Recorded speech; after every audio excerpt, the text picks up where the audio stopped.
né, que não conseguirem acessar. Pronto. Então, a gente já começa a falar sobre, fazer uma revisão sobre esse conteúdo de genética, entrando mais na questão do heredograma e sistema RH.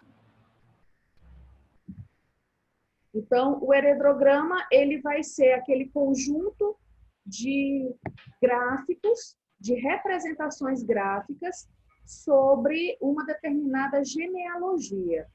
O que seria isso? Vocês já ouviram falar de árvore genealógica? Eu gostaria muito que vocês conseguissem, tentassem interagir comigo para que a aula não ficasse tão estática, assim, para que a gente tivesse uma interação melhor do que é no YouTube, né? No YouTube a gente não fica com essa interação tão próxima, mas aqui pelo Zoom a gente tem como interagir. Vocês já ouviram falar de árvore genealógica? Karine e José Augusto?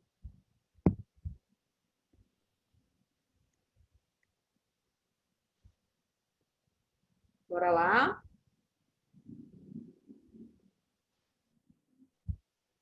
Deixa eu abrir aqui o chat, porque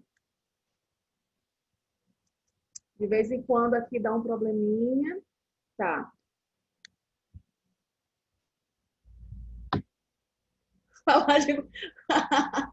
Ah, José Augusto, é demais. Então, termina teu café e quando terminar, tu responde aqui. Tá bom? A árvore genealógica, gente, vai ser toda aquela representação da família que a gente esteja trabalhando. Essa representação, ela acontece através de gráficos. E esses gráficos, eles são símbolos que são reconhecidos mundialmente. Então, a gente não pode alterar a representação gráfica, porque são gráficos que são utilizados em todos os lugares para falar sobre heredograma. É como se fosse o sistema métrico, né, que são as unidades que são reconhecidas internacionalmente. A mesma coisa acontece no heredograma.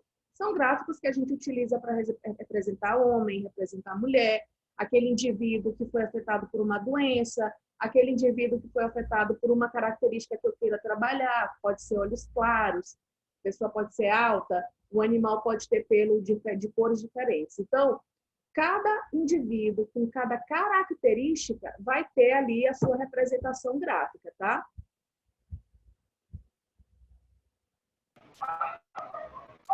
E Alex, mas tu tá, não estão ouvindo o áudio ou tu que tá sem áudio? Só me dá esse feedback.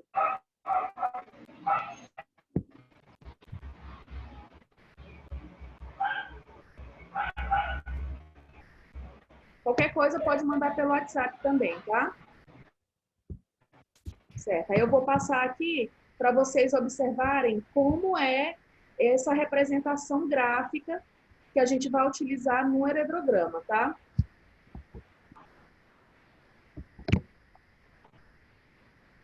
Deixa eu passar. Pronto. Então, eu tenho aqui essas representações. Cada imagem dessa, eu tenho uma característica que está sendo discutida. Por exemplo, o indivíduo do sexo masculino, eu vejo aqui que ele é identificado por um quadrado, tá bom? O indivíduo do sexo feminino, por um círculo. Deixa eu ver se tem mais gente querendo entrar aqui na sala. Pronto. A Débora está acessando agora. Deixa só um tempinho para ela acessar, tá, gente? A gente continua.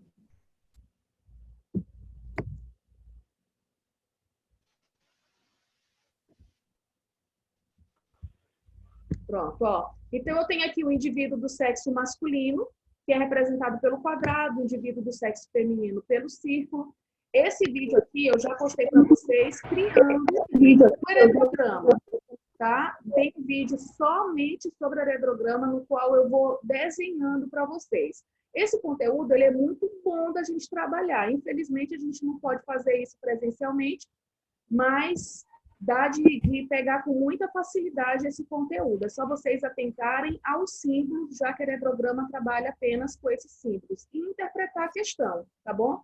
No caso, sexo indefinido, o que seria isso? Seria aquele indivíduo, aquele feto que por um acaso ainda não foi na ultrassom identificado o sexo, ou que, para minha questão, para o meu exercício, o sexo daquele indivíduo no heredograma ou na árvore genealógica não seja necessário. Não tem nenhuma ligação a característica que eu estou estudando com o sexo, ser masculino ou feminino. Então, eu já posso colocar como sexo indefinido ali na questão, identificado como um losango. Logo abaixo do losango, na primeira coluna, eu tenho aí o quadrado com o número 4 no meio e um círculo com o número 2. O que isso significa?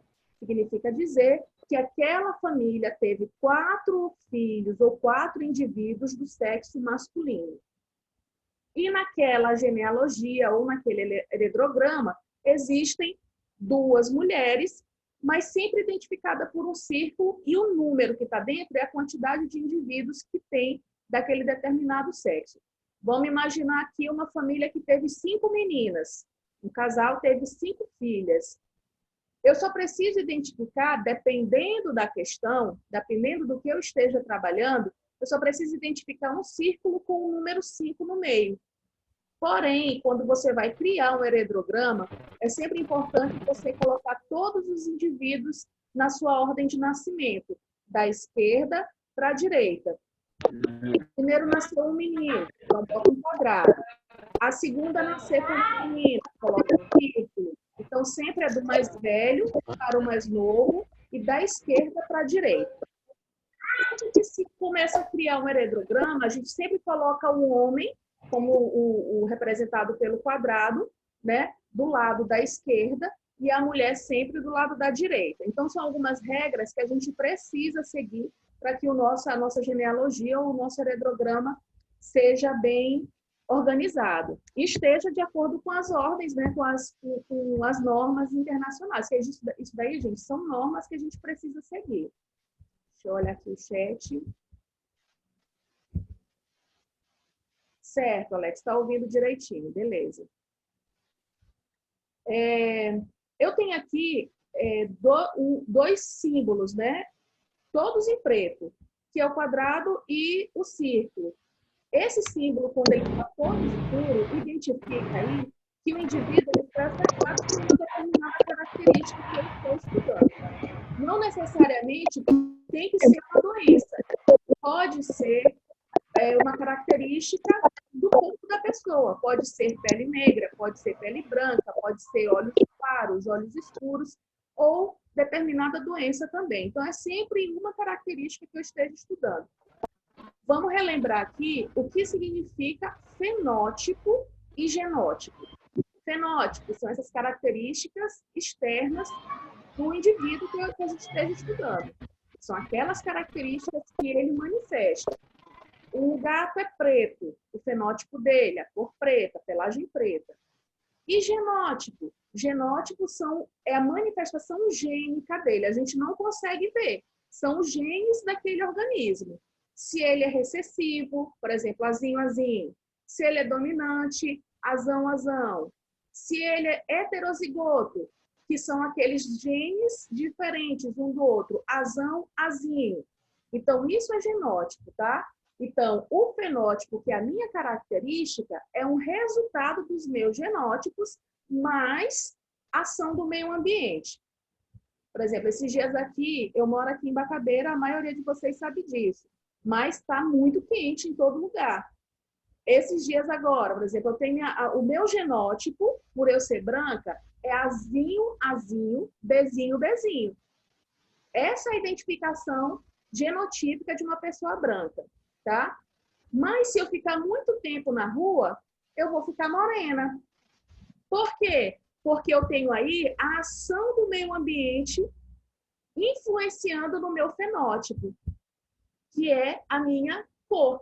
Se eu ficar no sol durante muito tempo, minha pele vai queimar. Então, o meu fenótipo ele está sendo afetado por ações do meio ambiente. Então, quando eu tiver um filho, eu vou ter um filho moreno. Se eu tiver bronzeada, meu filho vai nascer bronzeado? Não, porque isso é apenas característica externa, não é uma característica da minha condição gênica, não está nos meus genes, tá? Seria o caso, então, de uma pessoa pintar o cabelo de loiro e ter um filho loiro. Mas isso não acontece porque eu não tenho essa característica nos meus genes, tá bom? Então, eu tenho aí uma grande diferença entre genótipo e fenótipo e, claro, tem uma influência do ambiente nessas características. Bom dia, Jamile. Minha filha, qualquer dúvida que você tenha, pode abrir o áudio. Se quiser abrir o vídeo, fique à vontade, tá bom? Se não tiver ouvindo, se tiver com algum problema aí, pode me avisar, tá?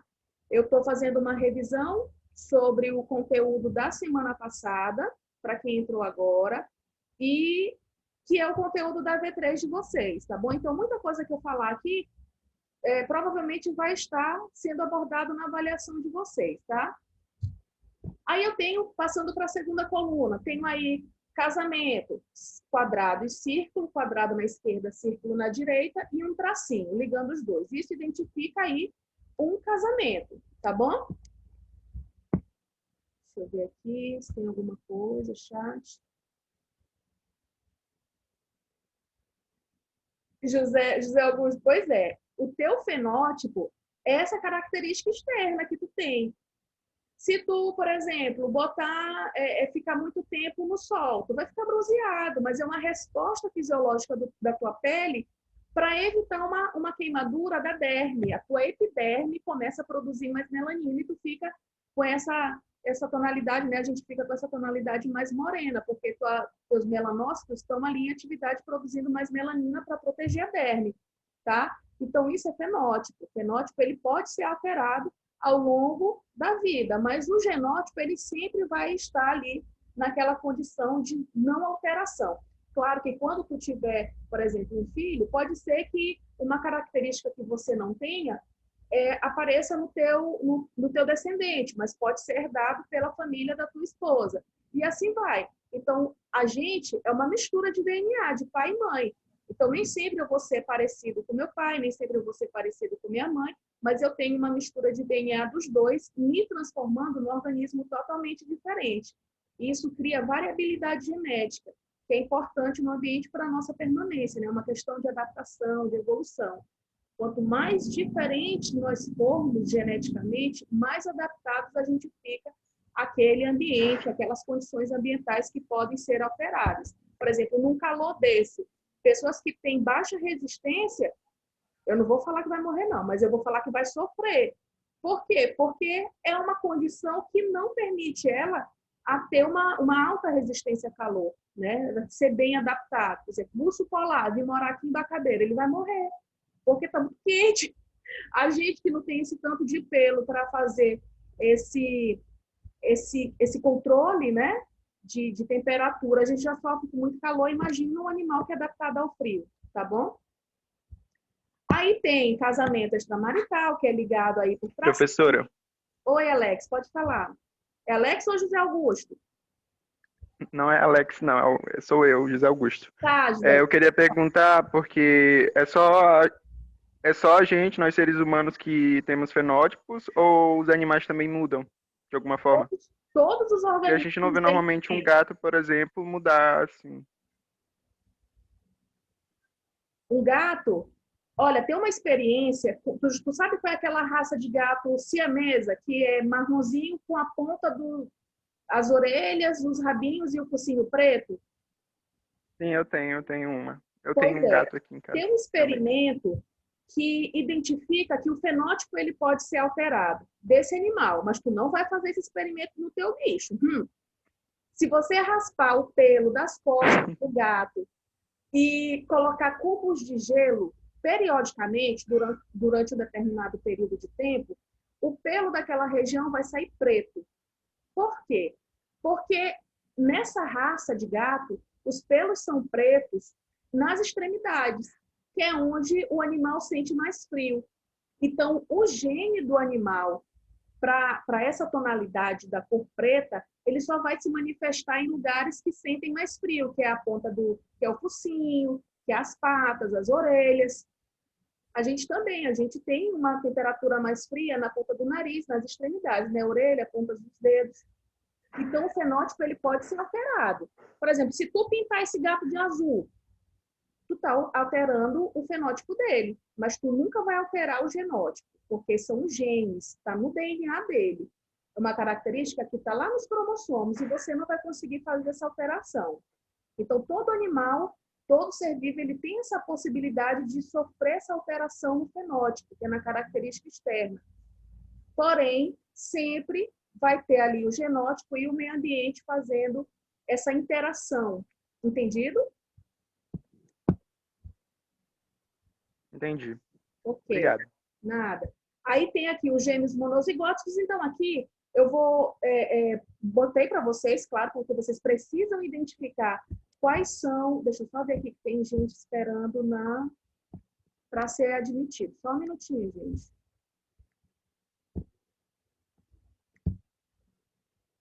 Pronto. Então, a gente sempre vai precisar desses códigos para criar o heredograma, tá?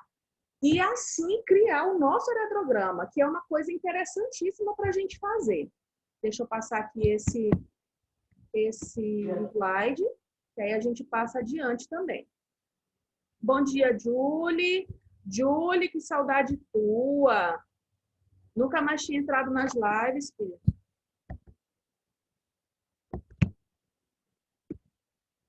Ó, aqui eu vou colocar para vocês uma questão de heredograma que ela está muito semelhante com a questão que tem lá na avaliação. Não é a mesma genealogia, as perguntas não são necessariamente as mesmas, mas vocês vão utilizar esse mesmo critério que eu vou utilizar aqui para responder lá, tá bom? Por exemplo, aqui, ó, no heredograma seguinte, deixa eu ver, tem alguém falando. Oi, Julie, não tem problema. A internet também aqui estava muito ruinzinha, mas a gente vai tirando as dúvidas, tá? Qualquer dúvida que vocês tenham, podem abrir aí o áudio, o vídeo, no momento que vocês quiserem, tá? Então, ó, numere no heredograma seguinte as gerações 1, 2, 3 e 4 e os respectivos indivíduos. Gente, todo heredograma, a gente vai ler ele de cima para baixo. O heredograma é esse gráfico que vocês estão vendo. A primeira linha sempre vai ser a primeira geração. A segunda linha, sempre segunda geração, e assim por diante. Isso é norma, tá? Quando eu perguntar para vocês quantos indivíduos tem na primeira geração, vocês conseguem me responder olhando esse heredograma? Quantos indivíduos tem na primeira geração? Alguém me responde aí rapidinho, para ver se vocês estão conseguindo acompanhar. Deixa eu ver aqui o chat. 2, exatamente. 2 indivíduos, José Augusto. Quantos homens e quantas mulheres? Na primeira geração.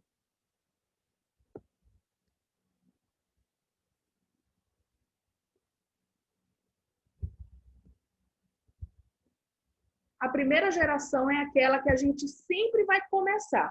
Claro que quando eu for montar o meu heredograma, é mais fácil eu começar pela minha geração, tá? E aí eu vou subindo. Mas na hora de fazer a leitura em uma avaliação ou em uma questão, eu sempre começo lá de cima mesmo, tá? Exatamente. Um de cada. Um homem e uma mulher na primeira geração. Então, quando eu tenho aqui, na segunda geração, eu tenho quantos indivíduos? Quando eu falo indivíduos, não interessa o sexo, tá bom? Não interessa o sexo. Eu vou contar quantas pessoas são identificadas, quantos símbolos tem identificados. E aí, se eu pergunto para vocês, quantos indivíduos tem na geração 2? Aí eu vou contar os símbolos. 1, 2, 3, 4, 5. Pronto, normal. Quantos indivíduos afetados e quantos indivíduos normais eu tenho naquela geração? Na questão, observem que já tem um gráfico te dizendo quem é normal e quem é afetado. Então, na questão, está te dizendo lá que normal, que é uma pessoa que eu não vou identificar, né? Eu não vejo como identificar alguma característica, mas ele está me dizendo que esses normais eu tenho aí sendo identificados pelo tracejado, tá? Então, eu tenho quantas pessoas normais na segunda geração? É bem simples, gente, heredograma. É muito fácil de você conseguir identificar. Então, eu tenho uma pessoa normal e 4 pessoas afetadas nesse heredograma, tá? Na segunda geração. Agora, vamos às questões da própria pergunta. As opções aqui da própria pergunta. Opa, deixa eu minimizar aqui, que eu ampliei aqui o chat. Pronto. Quantos homens estão representados nessa genealogia? Vocês conseguem identificar para mim quantos homens têm representados nessa genealogia?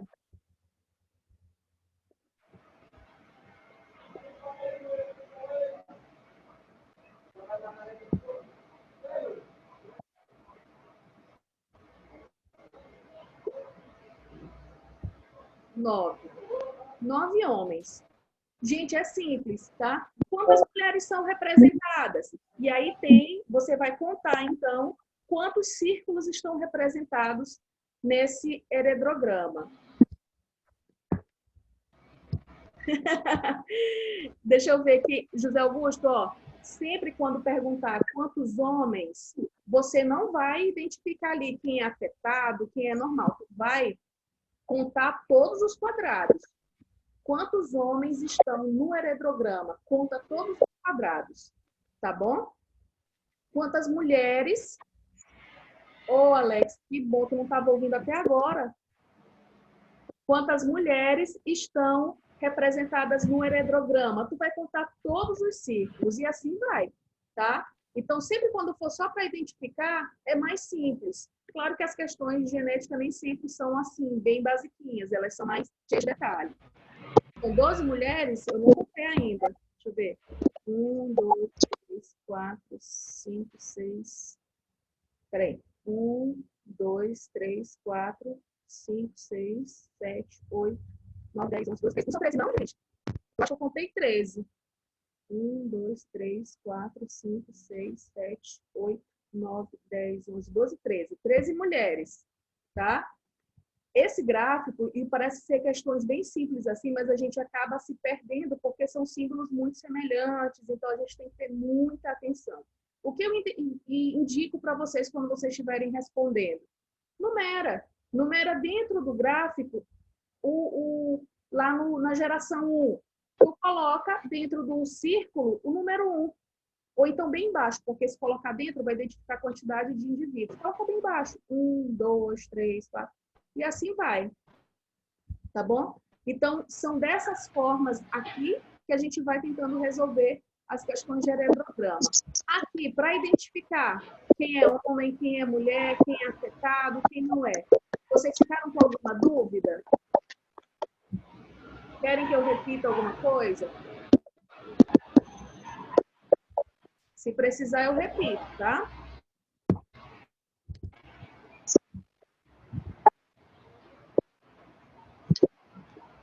Então tá, ninguém falou nada. Eu vou passar aqui o material.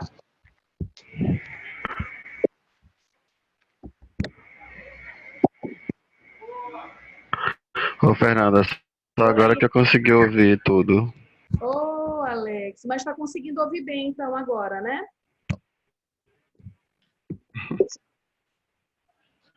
Agora eu tô ouvindo. Certo. Aí eu coloquei aqui uma atividade prática que, infelizmente, não vai dar tempo da gente fazer agora, porque eu quero ainda falar com vocês sobre sistema RH. Mas eu vou querer que vocês façam uma árvore genealógica da família de vocês. Mas eu vou ter, no mínimo, 3 gerações. Então, tem que ter vocês, os pais e os avós. E na geração de vocês, tem que estar incluído todos os irmãos que vocês tiverem. Na geração dos pais, tem que ter os pais e os tios. Na geração dos avós, tem que ter os avós. E se vocês quiserem colocar os tios e os avós, não tem problema, não. Pode colocar. O importante é que a gente tenha que criar esse heredograma. Entendido? É bem legal esse exercício, porque vocês vão precisar perguntar para a família de vocês o nome do avô, da avó, que muitas vezes tem tio que mora longe, então vocês talvez não tenham contato. Tiveram turmas que eu consegui aí que alunos fizessem aí de tataravós, então eles foram bem procurar mesmo a genealogia da família deles. Foi muito interessante. Então vocês vão ficar para essa atividade aqui, é a atividade que eu vou solicitar para vocês na semana que vem, tá bom? No mapa de estudo da semana que vem. Mas aí já vão adiantando para que vocês consigam fazer. Se coloca animais? Não, não coloca. Agora, se tu quiser fazer a genealogia de algum animal teu, tu pode colocar. O difícil é, por exemplo, tu vai saber se tu tiver um gato em casa. Tu vai saber quem são os pais daquele gatinho, que a gente chama de pedigree. Essa genealogia animal, a gente chama de pedigree, que geralmente são aqueles animais que eles tentam criar uma raça bem pura, né? Que são os animais de raça. Então, eles não misturam... Deixa eu admitir aqui o outro, tá? Então, eles não misturam um animal de raça pura com um animal que não tem raça definida, tá? E o que não é legal. Por quê? Porque quanto mais semelhante for o animal, geneticamente, mais problemas de saúde aquele animal pode apresentar. Que é a questão do casamento consanguíneo, que a gente... que eu sempre falo para vocês, eu já falei para vocês nos vídeos, que não é legal, porque mantém aí uma proximidade genética muito grande. Vocês estão ouvindo bem, gente? Deu uma travadinha aqui.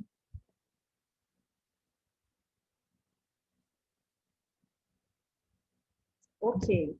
Então, quando a gente, por exemplo, vê esses animais, não sei se vocês conhecem aquela raça Bulldog, que é um cachorro bem entroncadinho, baixinho, com o focinho bem achatado, ele ronca quando ele dorme.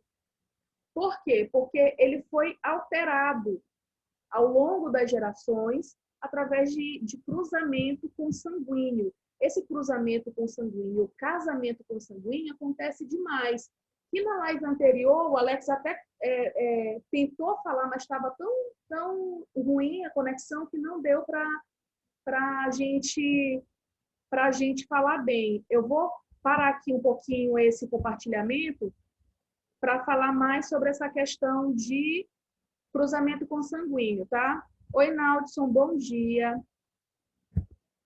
Que bom que você está aqui.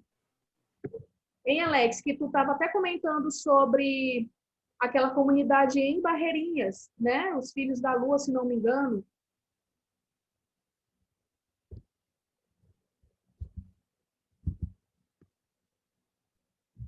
Tá conseguindo sair áudio aí, será?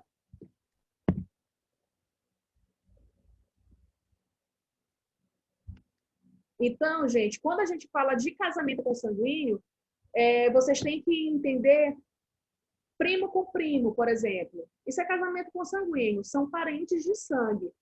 Mostrei no vídeo para vocês do heredograma que alguns problemas de saúde podem acontecer devido a esse cruzamento de DNA muito próximo, muito semelhante, tá? Como, por exemplo, na Índia, eles têm uma tradição desse tipo de casamento consanguíneo. Alex, na minha família está cheio de primos casados. Pois é, e não é regra que quando haja casamento consanguíneo tem algum problema nos descendentes, algum problema de saúde nos descendentes, porém, pode acontecer que ocorra, dependendo se a família já tem uma predisposição genética para apresentar alguma doença. Por exemplo, na minha família tem problema de coração, né? Algumas pessoas apresentam problemas cardíacos. Se eu for ter um filho com algum parente meu, que é casamento consanguíneo, e que aqui no Brasil essa prática se chama incesto, é crime. Pode acontecer que, como os genes da família são bem semelhantes, esses genes eles podem ficar pareados, a gente chama de genes alérgicos, cromossomo é aquele xzinho, que eu mostrei para vocês nos vídeos, tá? E a minha molécula de DNA. Se você pega aquele X, que é um cromossomo, e puxa a perninha dele, você cria ali uma molécula de DNA. Você tem uma molécula de DNA que parece uma escada torcida, tá bom? Eu fiz a filha do casal nascendo uma progita. Pois é, assim, não como uma regra que venha a descendência por um tipo de doença, mas pode acontecer com mais facilidade, tá? Então, ainda acontece muitas questões parecidas. Por exemplo, o gene parasita, que é aquele gene que, durante o processo da formação dos gêmeos, nada de separação, principalmente gêmeos idênticos, não está ouvindo direito. Gente, vocês estão conseguindo me ouvir direito, todos vocês? Só me deem um feedback aí.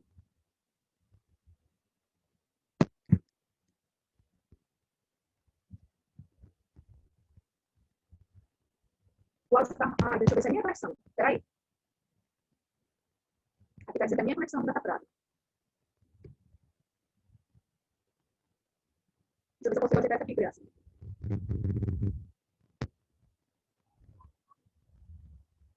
Melhorou agora?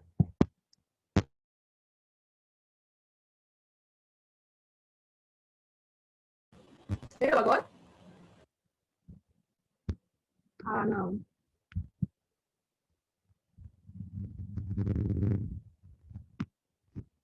Deixa eu ver aqui. Estou fechando aqui algumas páginas para ver se a gente aqui, a internet é muito ruim.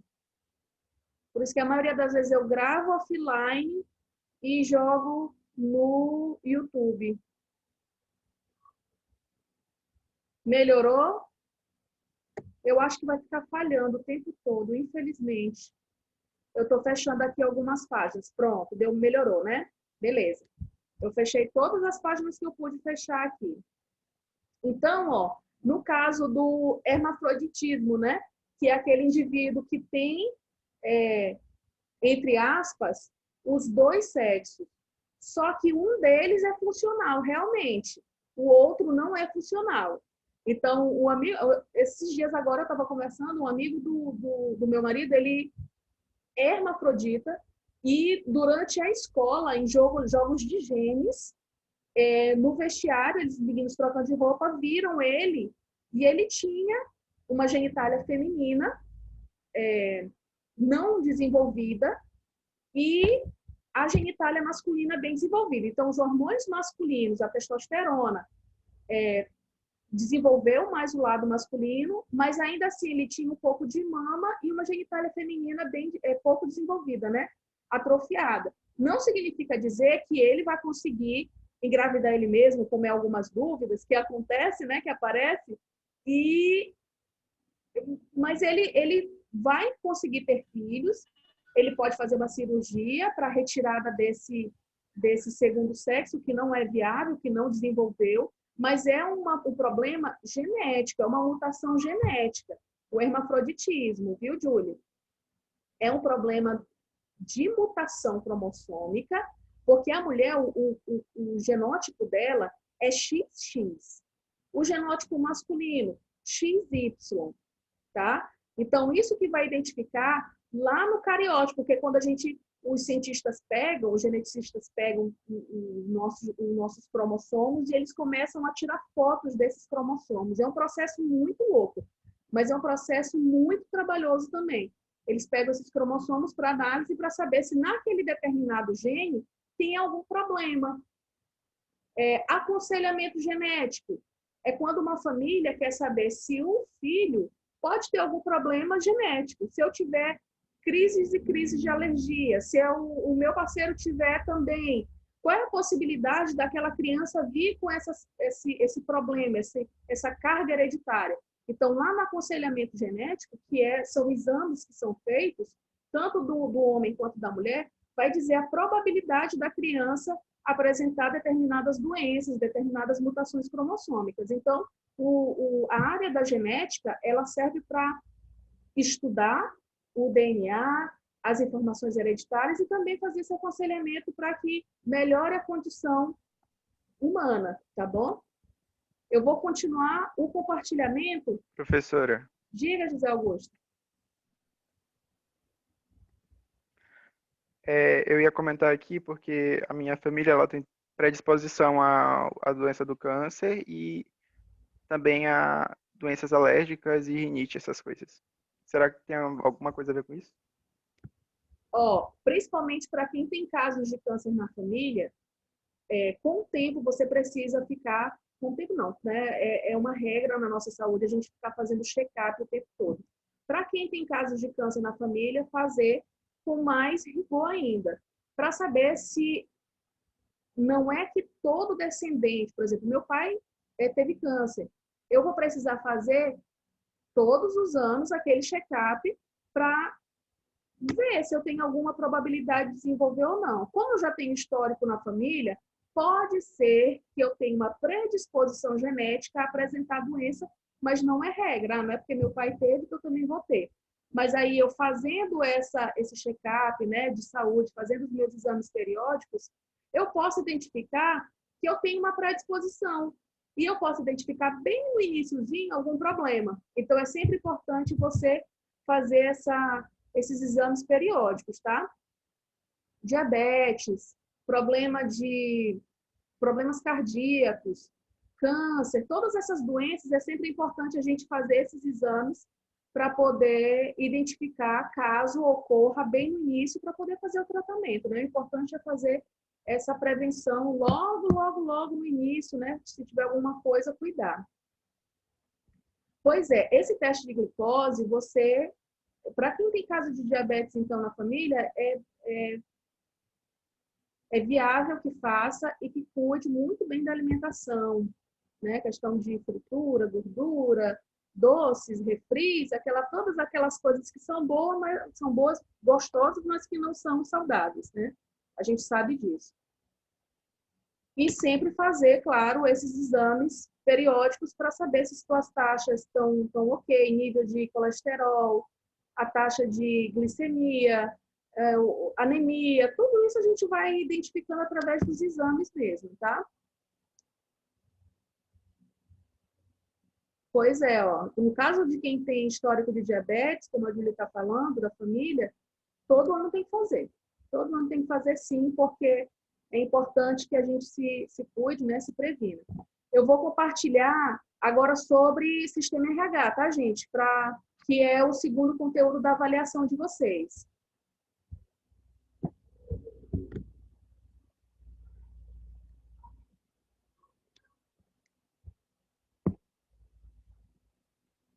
Vocês chegaram a ler sobre sistema RH? Lá naquele material que eu passei ou em algum vídeo porque eu lembro que o vídeo do heredograma, logo depois eu postei do sistema RH. Qualquer coisa, senão a gente vai tirando dúvidas aqui, tá bom? O importante é que vocês entendam o que significa esse sistema.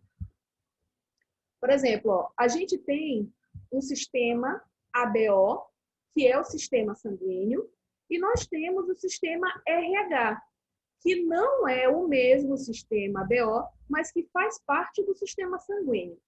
O meu sangue é do tipo A positivo. Como eu sei disso? Eu vou fazer um exame de sangue e eu vou identificar? Não. Eu tenho que fazer um exame específico para a tipagem sanguínea, tá? Então, ele vai identificar o tipo do sistema BO, que no meu caso é A, e o meu RH. Agora, o que é RH? Esse nome RH veio a partir dos experimentos que eles faziam com esse macaquinho que está, com essa espécie de macaco que está identificado bem aí na tela para vocês, que é o macaco da espécie Rhesus. Infelizmente, é utilizado até hoje, são utilizados até hoje cobaias para fazer parte desses experimentos. Deixa eu ver aqui no chat rapidinho.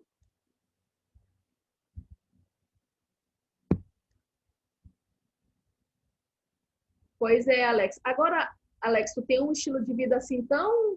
Só retornando aqui a questão da saúde, né, que nós estávamos falando agora há pouco, Alex, ele tem um estilo de vida assim muito light, assim.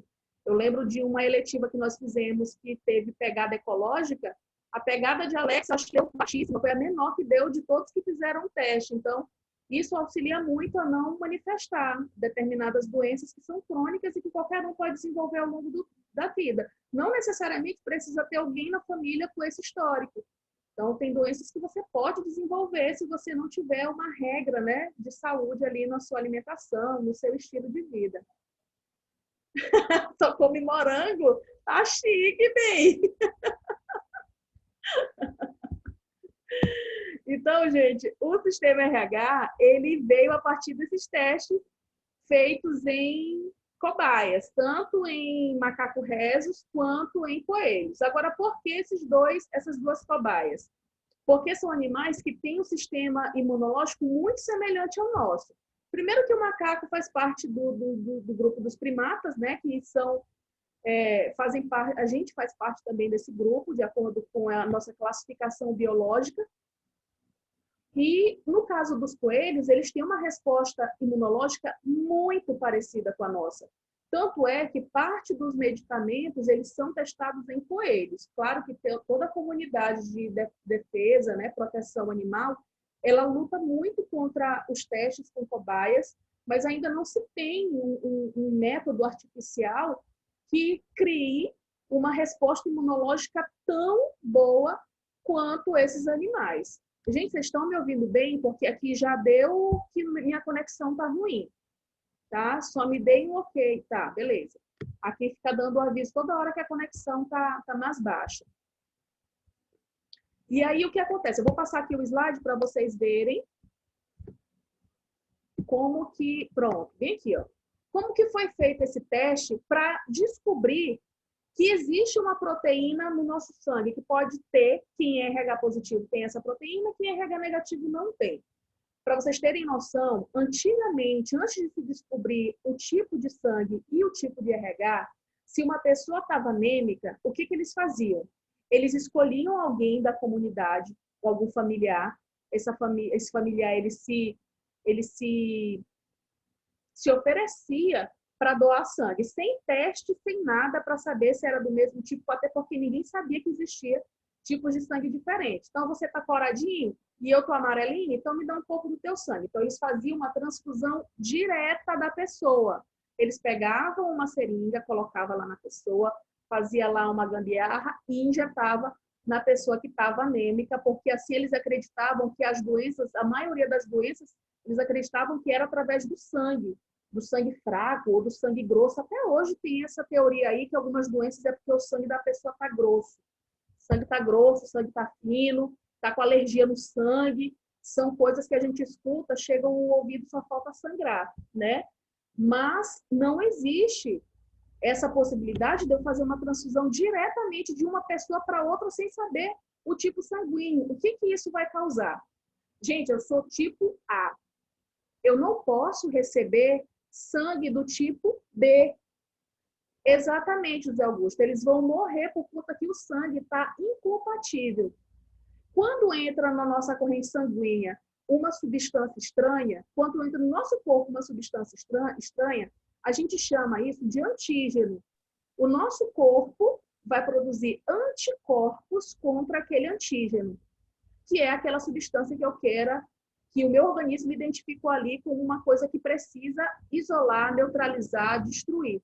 Chegou sangue estranho no meu corpo, o que os meus anticorpos vão fazer? Aglutinar, coagular aquele sangue. Exatamente como acontece também no sistema RH.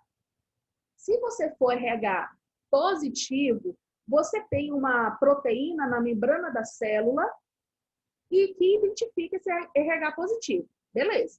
Então, você vai poder receber sangue de RH positivo ou de RH negativo. Não tem problema nenhum. Positivo você já tem e negativo não vai fazer diferença nenhuma.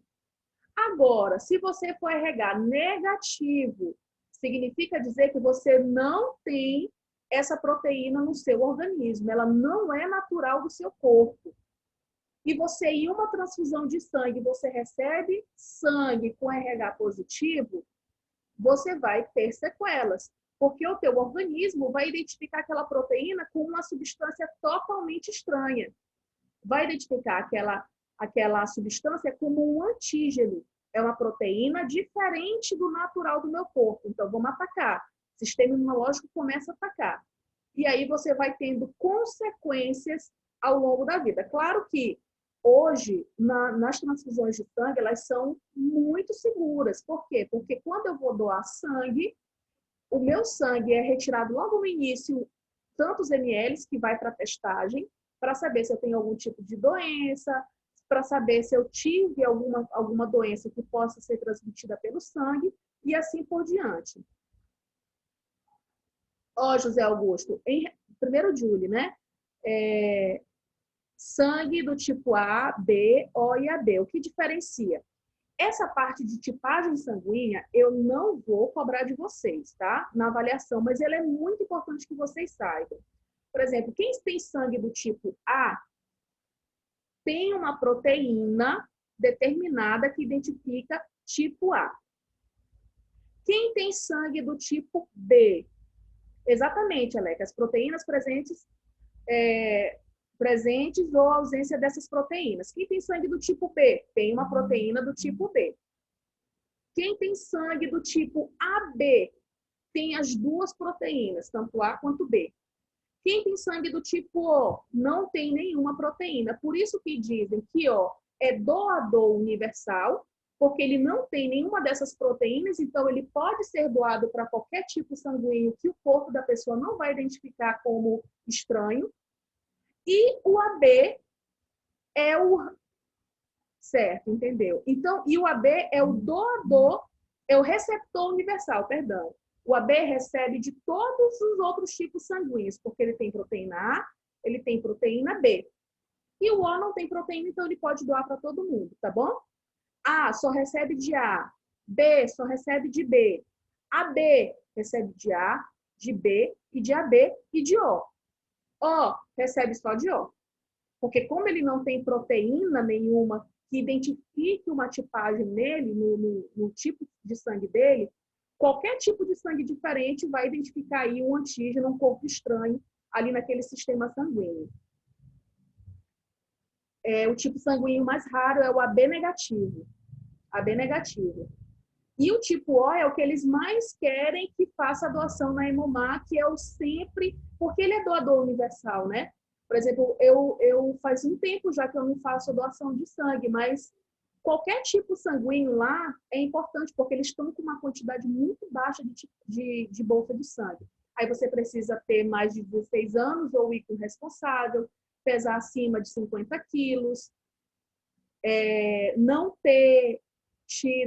beber ou não ter ingerido bebida alcoólica ou utilizado algum tipo de droga anteriormente. Então, tem todo um critério para você fazer a doação. Alex é A positivo, a mãe é A positiva e o pai é O positivo. Então, aí a gente tem a questão de ser homozigoto, de ser heterozigoto, dominante ou recessivo. Essa parte do sistema BEL, eu vou fazer um vídeo só sobre ele, que provavelmente já vai entrar no nosso conteúdo da próxima aula, que a gente continua fazendo pelo Zoom. Júlia é B positivo, mas pode receber B negativo. Pode receber B negativo. Mas se fosse B negativo, não pode receber B positivo. Não, porque o teu organismo vai identificar aquele positivo, que é um tipo de proteína que teu corpo naturalmente não possui.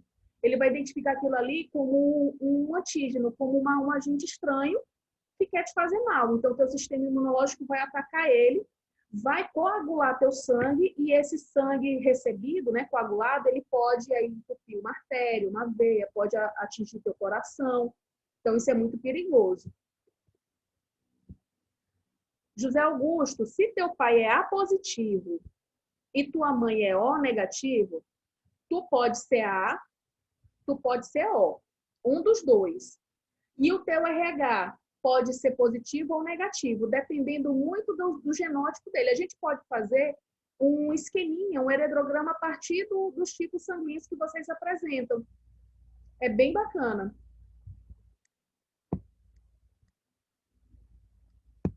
José Augusto, se tu aí... Então, teu pai ou tua mãe não é A ou O, porque se tem B na tua família, se for filha de pai e mãe, do mesmo pai e mãe, e tem B, então provavelmente tu está enganado em relação à tipagem de sangue dos teus pais. Porque se tem B nos descendentes, tem que ter B em um dos pais. Entendeu? Sempre é assim. Minha mãe... Isso eu não sei. Isso daí eu não vou nem ler aqui a pergunta, mas isso eu já não sei. Vou passar aqui do sistema RH, vamos mudar de assunto. Eu não quero dizer que ninguém aqui é adotado, não, por favor. Então, gente, o que é, Malu? Eu não vi tua pergunta, deixa eu voltar aqui. Malu, tá aqui. É verdade que a gravidez ela pode ser de risco só pelo fato dos pais não terem sangue igual? Não, a gravidez ela pode ser de risco no caso dos pais não terem um RH semelhante, que é a questão da eritroblastose fetal ou doença hemolítica do recém-nascido, que é, eu vou passar o slide para responder logo essa tua pergunta, tá? Que aí sim a gente tem muito problema em relação ao tipo de RH e os filhos que podem nascer com esse RH. Então, respondendo a tua pergunta, Malu, ó, em relação ao tipo de sangue, se os pais tiverem sangue diferente, não tem problema nenhum. Os filhos podem ser do tipo A, do tipo B, AB, O, não vai ter influência nenhuma em relação ao sistema BO. Já em relação ao sistema RH, aí a gente já tem que ter uma certa ressalva, já tem que ter um certo cuidado. Daí a necessidade de ser feito uma avaliação lá na clínica de genética, né? Ele vai fazer a avaliação de toda a tua árvore genealógica para saber se você tem disponibilidade, predisposição para apresentar alguma doença, né? Se seu filho vai apresentar alguma doença. O que é eritroblastose fetal? É uma doença que vai atacar sempre o segundo filho da mãe, que é RH negativo. Para isso acontecer, para essa condição acontecer, a mãe precisa ser RH negativa, o pai precisa ser RH positivo. E dentro dessa mistura, né, dessa descendência, o filho nascendo RH positivo, pode acontecer essa doença. Por quê? Imagina só, gente, a mãe, ela não tem essa proteína naturalmente no organismo dela. E o filho está sendo desenvolvido com essa proteína. Durante a gestação, esse organismo diferente que está sendo criado dentro dela não se mistura ao sangue. Tem uma barreira que o sangue não é misturado, só passa os gases respiratórios e os nutrientes, tá?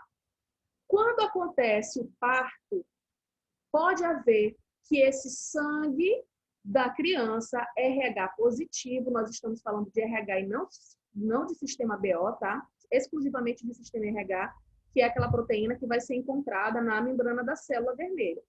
Pode ser que esse sangue se misture ao sangue da mãe. Então, esse primeiro filho, ele não vai sofrer absolutamente nada e a mãe também não. Porém, como houve essa mistura de sangue nesse momento do parto, o corpo dela, como não tem essa proteína, não é natural do corpo dela, o corpo dela vai produzir anticorpos, que são defesas, então ele vai produzir essa defesa contra esse RH. Então fica ali na memória celular daquela questão, olha, se aparecer de novo esse RH na corrente sanguínea, o sistema imunológico tem que atacar aquele sangue, porque ele não é natural daqui. Então fica aquela memória celular lá do sistema imunológico. Vamos supor que ela teve um segundo filho. Tá, vou voltar do início, tá? Do início. A eritroblastose fetal, ela é uma doença que ela vai causar que o corpo da mãe começa a destruir as hemácias do corpo do filho. Que o corpo da mãe começa a destruir as células do sangue do filho que está sendo desenvolvido dentro dela, tá? Ela também pode ser chamada de doença hemolítica do recém-nascido. Então, hemolítica, lítica vem de lise, de ruptura, de quebra, né? E hemo vem de sangue. Então, é uma doença que rompe as células do sangue. A mãe, para que essa doença ocorra, ela precisa acontecer nesse sistema que está sendo compartilhado com vocês. A mãe precisa ser RH negativo, o pai tem que ser RH positivo para que a criança tenha esse RH positivo. No primeiro filho, a mulher tem o primeiro filho.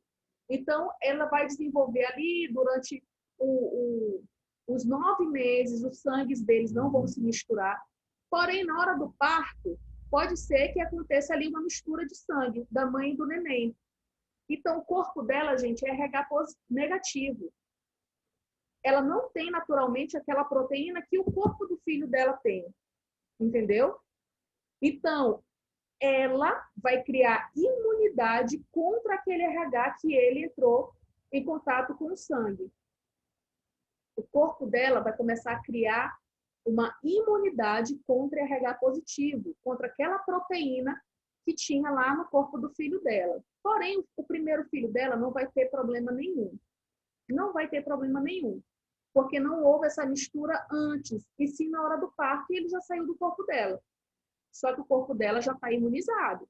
Ele já vai ter uma memória celular, porque se acontecer uma nova situação dessa, de ter esse RH positivo dentro dela, o corpo dela vai lá e ataca, que é a questão do segundo filho.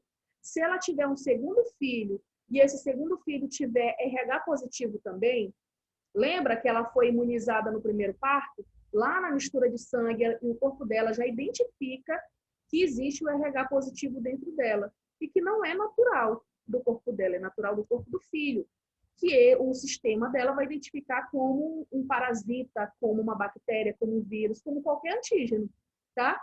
E aí o corpo da mãe começa a fazer o quê? O sistema imunológico da mãe começa a destruir as células sanguíneas do filho, ainda lá dentro da barriga dela, tá bom? Isso é a doença hemolítica do recém-nascido, ou eritroblastose fetal.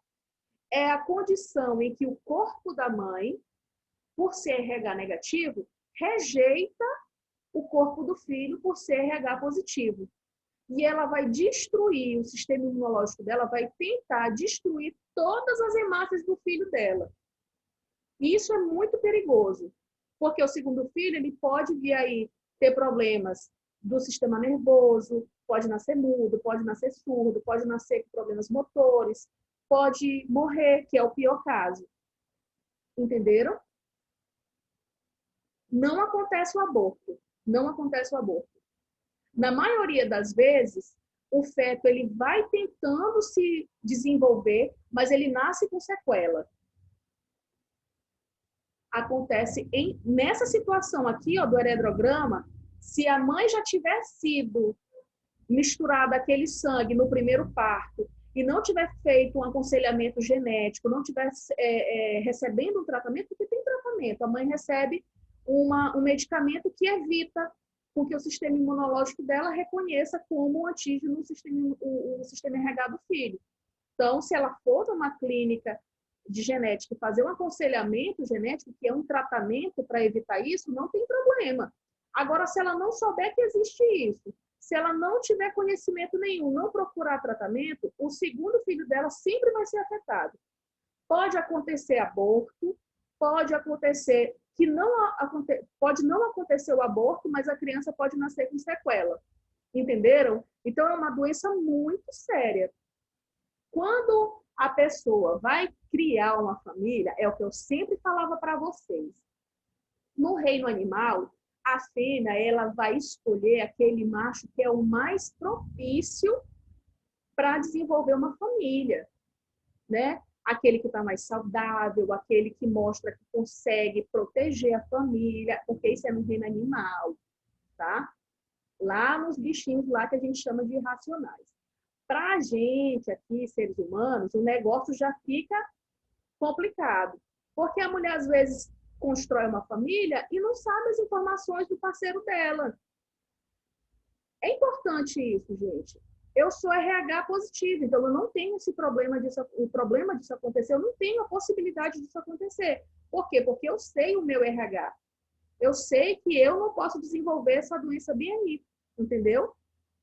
Porém, quem for a mulher que for RH negativo e tiver aí a intenção de ter filhos, ela precisa saber essa informação do parceiro dela. Isso é o mínimo. Mas tem gente que realmente não conhece essas informações aqui. Então, o conhecimento, ele, como alguém colocou aqui, conhecimento é poder. Ó, Julie, conhecimento é poder. Gente, isso evita tantos problemas de saúde, porque o primeiro filho nunca vai ser afetado, mas o segundo filho vai ser, se ela não tiver o tratamento adequado para isso, tá? Então, a eritroblastose fetal, ela é comum, muito comum, mas ela não é bem falada, ela não é bem explicada, ela não é divulgada. Tem gente que não sabe nem o que é sistema RH. Por quê? Porque não é um assunto tão comum de se falar. Eu só sei o que é positivo e o que é negativo, mas eu não sei especificamente para que serve, entendeu? Então, se eu identifico essa condição na minha família, na minha genealogia, eu já sei que eu preciso procurar antes um aconselhamento de profissionais para saber o procedimento aí, tomar medicamentos, enfim, para evitar que o meu segundo, terceiro filho em diante não venha sofrer nenhum problema. Malu, ó, em relação, ó, professora, então o RH dos pais de preferência precisam ser iguais? Não necessariamente. Por exemplo, se a mulher for RH positivo, não vai ter problema nenhum se o pai for negativo ou positivo. O problema é ela ser negativo. Se ela for negativa e o marido for positivo, ela precisa procurar uma orientação médica antes de ter filho, entendeu? Essa condição só vai existir nesse modelo bem aqui que eu estou apresentando para vocês. Se a mãe for RH positiva e o pai negativo, não tem problema nenhum, tá bom? Porque ela tendo a proteína no corpo dela, se o filho nascer RH positivo, ok. O corpo dela não vai identificar como estranho. Se ele nascer negativo, ok também, porque ela já tem a proteína no corpo dela, entendeu? O problema é ela não ter e essa proteína ser desenvolvida dentro do corpo dela, lá no corpo do bebê, tá? E, gente, parece ser assim meio estranho falar, mas o feto, a criança, quando está sendo desenvolvida no corpo da mãe, ela é um corpo estranho. O corpo não identifica porque os hormônios da gravidez inibem, esconde, é como se escondesse o feto ali dentro. Tipo, olha, esconde esse feto bem aqui porque ele precisa crescer, ele precisa desenvolver. Por que a mulher, quando chega aos 9 meses, meados de 9 meses, ela começa a ter, e ela tem essas contrações para expulsar, para ter, para parir? Por quê? Porque esses hormônios que antes escondiam o filho já estão acabando. Já estão acabando. E aí o que acontece? Ele precisa nascer. Quando esses hormônios que estavam escondendo o feto acabam, a mãe reconhece ali, o corpo da mãe reconhece aquele indivíduo como uma coisa estranha no corpo dela e bota para fora. E aí são as contrações para o parto. Então é muito interessante essa questão e é importante que a gente saiba e repasse, né? Principalmente aí para as meninas, mulheres que pensam em ter filhos, para que tenham um cuidado necessário para que não ocorra nenhum problema de saúde. Ô, José Augusto, eu espero que a gente continue mais com essas aulas aqui pelo Zoom, né? As aulas eu acredito que foram até foi mais produtiva essa aula de hoje do que todas as outras lives, que eu sei que no YouTube é mais difícil essa interação, então, e poucos alunos acessavam. Hoje foi bem legal. Deixa eu ver aqui se a gente já passou do nosso horário. Passamos um pouquinho, então não posso passar muito, porque pode ter outras lives para vocês, tá bom? E espero, deixa eu terminar aqui de compartilhar. Aí a gente para bem aqui, tá bom? Que é o conteúdo da nossa avaliação, tá? Gostei muito de hoje, eu espero que a gente consiga ir tirando as dúvidas ao longo desse período aí. Eu sei que está um momento muito difícil para vocês, é muita coisa, eu sei disso. Sei que vocês estão tentando. E, Julie, é porque podem ter outras atividades para vocês também. Eu tenho que produzir já para a semana que vem, tá? E qualquer dúvida, gente, vocês podem entrar em contato comigo pelo WhatsApp, pode mandar mensagem, pode mandar WhatsApp, não tem problema, pode ser no horário que vocês tiverem acesso. Eu sei que nem todo o tempo aí vocês têm acesso durante o dia, tem alunos que mandam mensagem à noite. Eu só não respondo mesmo quando eu já estou dormindo, tá? Mas vocês podem mandar mensagem, tá bom, meus amores? Mais alguma dúvida em relação a esses dois conteúdos específicos? Principalmente a Sistema RH, a identificar aí os símbolos do heredograma. Malu, então a gente pode ver um horário a mais durante a semana para ver se a gente consegue fazer mais live, tá? E aí não tem problema nenhum para mim, não. Só preciso saber se lá naquele mapa de vocês tem algum horário disponível, porque tem muito horário, né? Muita coisa lá. tá bom? E a gente vai marcando então, tá? Beleza. E em relação ao TCC, vocês vão conseguir, viu? Paciência, já está quase acabando, já já vocês saem formados, profissionais já. É só um pouquinho mais de paciência que vai dar tudo certo, tá bom? Qualquer coisa, estou por aqui. A aula está sendo gravada, aí depois eu boto lá no YouTube para que vocês possam revisar o conteúdo, tá bom?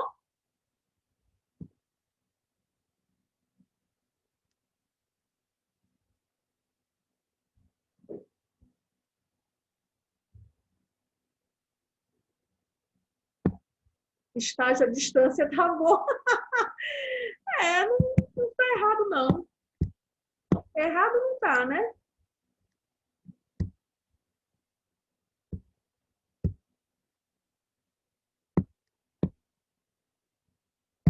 Gente, vou fechar aqui, tá? Beijo, amores. Qualquer coisa, eu tô por aqui, tá bom? Tô encerrando. Tchau.